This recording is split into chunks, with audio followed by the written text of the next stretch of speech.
บสบายดีเด้อพ่อแม่พี่น้องสองสบายดีเด้อพ่อแม่พี่น้อง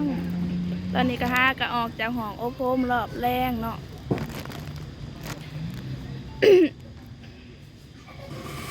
มานั่งสั่งซาเคียวกินพี่น้องเลยทอดมืออันหูกำหนดบินแล้วพี่น้องจ๋าเมื่ออื่นวันที่11เนาะเป็นสิออกจากของภาคนั้น6 โมงแรง5 โมงครึ่ง6 โมงแรงเนาะก็คือบินกะเพิ่นยังบ่ได้แจ้งว่าจักโมงแล้วก็เพิ่นบอกให้ออกจากของภาคก็ประมาณ6 โมงแรงก็คือสายการบินที่แม่น้องเดือนบินก็คือบินตรงเลยจากลาวฮอดเกาหลีเนาะรอบที่แม่น้องเดือนไปนี่มีบินอยู่2 รอบบิน2 เที่ยวพี่น้องเที่ยวแรกนั้น16 คนก็คือบินจากลาวไปลงอยู่เวียดนามแล้วก็จะต่อจากเวียดนามไปลงที่อินซอนเกาหลีแมนบอกเนื้อ ใส่ความจำน้อยหนึ่งวันนี้เที่ยวที่แม่น้องเดือนบินก็คือมี29 คนบินตรงจากลาวไปฮอดเกาหลีเลย29ใส่16เป็นเท่าไหร่45 คนพี่น้องเลย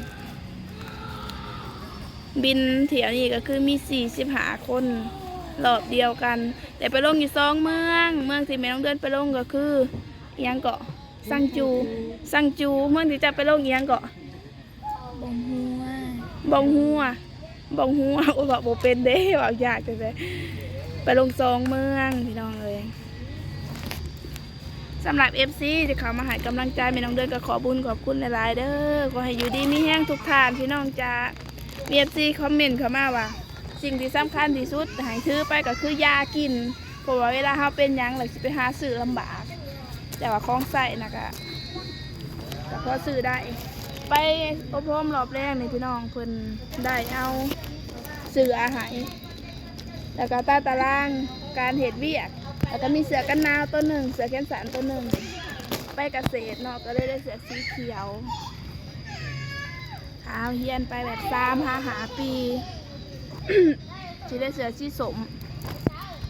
มานั่ง3 สาวคือเก่าพี่น้องเลยการนัดกันว่าตอนแรกที่ได้ไปซื้อของอยู่ตลาดอีกยังบ่ได้พอ2 มื้อยังบ่ได้พอแต่ตั้งแต่เริ่มเพิ่นแจ้งที่ได้มีการเดินทางเนาะเพิ่นก็แจ้งเป็นอาทิตย์ผู้แหละก็เริ่มซื้อเป็นอาทิตย์ผู้มาจนฮอดมื้อสิบินยังบ่ได้ครบพี่น้อง ยังขาดอยู่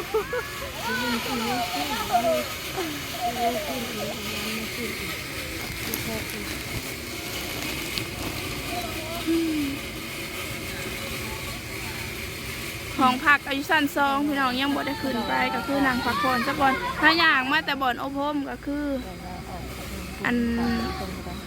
บ่ใกล้ปานใดเนาะแต่ว่ามันแดดพี่น้องเหย้าแดดแล้วก็มานั่งกินน้ำปั่นจักน้อย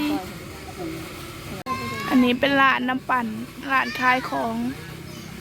กินกับแก๊บก็มีกับข้าวน้ำเป็นคล้ายข้าวมีข้าวหนึ่งมีตำเนาะอยู่ใต้ตึกที่แม่น้องเดือนอยู่มีอยู่4 ชั้นแม่น้องเดือนอยู่ชั้น2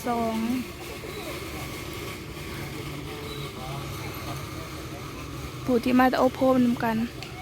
บางคนก็จะก็ขึ้นหอไปแล้วเนาะบางคนก็ไปตลาดน้ำแน่แต่ถ้ามานั่งพักผ่อนกินก๊อบแก๊บก่อนจักหน่อย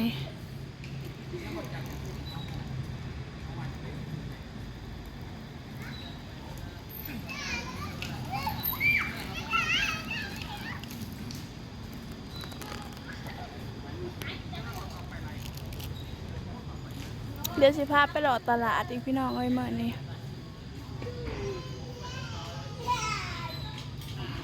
สำหรับมื้อนี้เนาะบริษัทแจ้งเขาก็คือหลายอย่างพี่น้องว่าแต่นั่นเป็นเรื่องวัฒนธรรมเกาหลีเนาะถ้าต้องเรียนรู้เบื้องต้นพื้นฐานจอกเท่าไหร่เจ้าลุงสินว้ากินเลยยังก็จอกเข้าหานี่ได้ล่ะไม่หรอก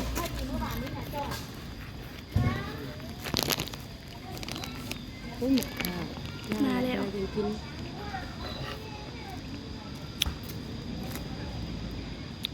อันนี้ขึ้นไปไหวก็เนาะ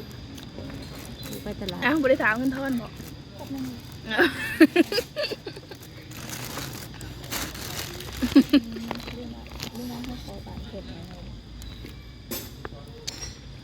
บอกโอ้ปันไหนเนาะจะวันนี้อะไรบอกแซ่บปันไหน โอ้ยนี่ มันบอกหอม ราคาชูรสน้ำตาลเลย ขาดแป้งนัวเพื่อนก็บอกหนาวิอักแล้วก็บอกลายแนวพี่น้องเลยเป็นซ้อนเข้าค่ะเกี่ยวกับหนาวิอักเกี่ยวกับการเห็นงานเกี่ยวกับการเดินทางบอกว่าเขาก็บอกเคยเดินทางไปต่างประเทศเนาะในการขึ้นยนต์บอกก็บอกแนะนำหลายอย่างเพราะว่า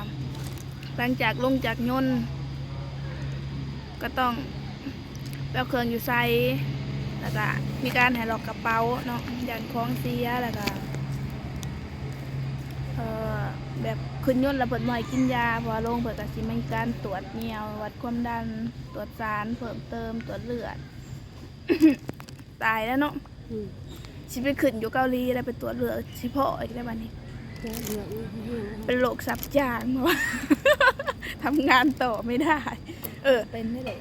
เป็นโรคซับจางต้องไปเหตุงานหนักๆเนาะโมเมนต์ว่าเหตุงานต่อไม่ได้เป็นโรคซับจางแล้วก็ประเทศเพิ่นชีแบบมีกฎหมายคุ้มครองหลายแนวคนท้องคนถือผ้าเนาะว่าบุญเลยพี่น้องเลยผู้ใดที่ไปกับผัวเนาะ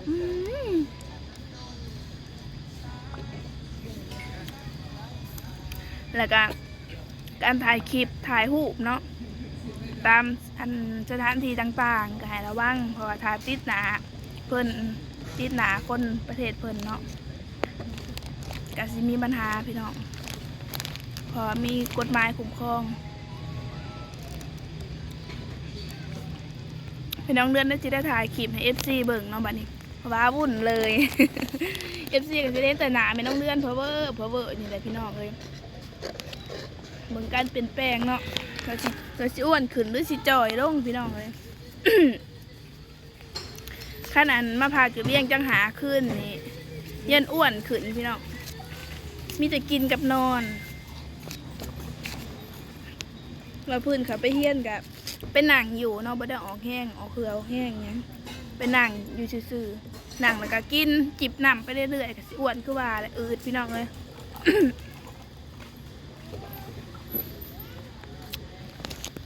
อืดแบบได้ป่ะติอืดคือนางเงือกอืดน้ำมานะพี่น้อง เคยจะไปเซิร์ชเบอร์อะไรนั่งอย่างอื่นหลับมันเป็น ลิงเงินเขาเอาบ่ ไปอืดอยู่ห้องปั้นไปอืดอยู่ห้องจ้ะขึ้นห้องก็พี่น้องไอ้บ้านผูกไปอยู่น้ำกันเลยสิไปเซิร์ชเบิ่งซะนางเงือกอันอืดน้ำก็ได้สิขึ้นเอาเครื่องขึ้นไปไหว้แล้วก็สิลงมาไปตลาดไปกับไป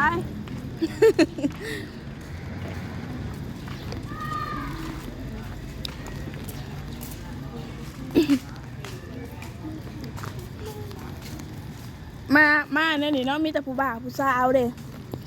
ผู้ชายมากไปได้เมียมานำผู้หญิงมากไปได้ผัวมานำสาวปูนาระวังเด้อเจ้านะเจ้าหน่อยกระชีท่อออกมา ว้าวุ่นเลยเอ้าอันแนวตรวจสารนะพี่น้องมันสิขึ้น2 ขีดเพราะอันปกติเป็นขึ้น2 ขีดอยู่แล้วเพิ่นมาถ่ายรูปอันโรงงานเฟซเขาจะมาถ่วงกับเพิ่นท่องพี่น้องเลยพี่น้องเดือนปกาเอาลงพี่น้องเดือนสิว้าวุ่นเดือนจะบริใส่เงินผัวอันมีFCมาคอมเมนต์ว่าพอน้องเดือนไปซ้ายคือเพื่อนพอน้องเดือนนับไปแล้วพี่น้องฮอดเกาหลีแล้วได้เฮ็ดงานแล้วพอน้องเดือนบินไปตั้งแต่วันที่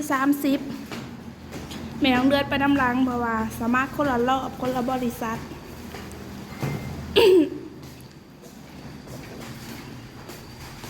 อ้าวผู้ได้เปิดกล้องเครื่องไว้อยู่หน้าห้องเนี่ยนั่นมันแม่นติ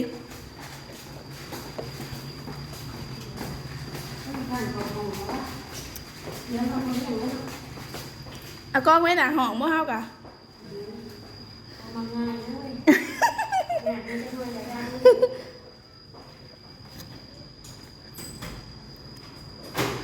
กับเอื่อยปูนาได้ไปเมืองเดียวกันพี่น้องเลยกับสาวปูนาคนงามคนละเมือง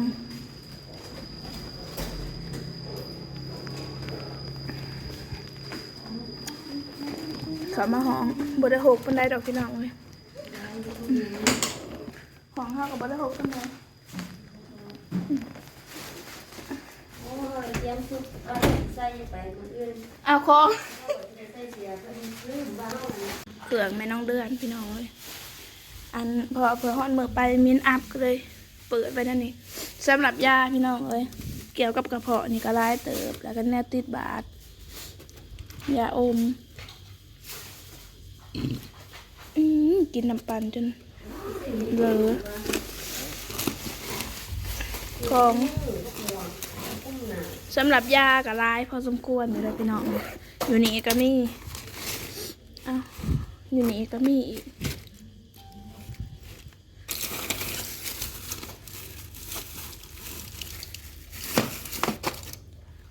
ถุงเท้าอันนี้นะจะได้ซื้อเพิ่ม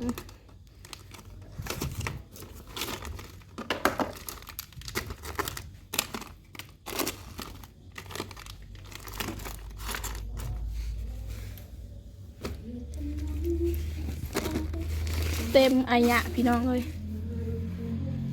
กระเป๋านี้อีกยังบ่ได้จัดค่ะ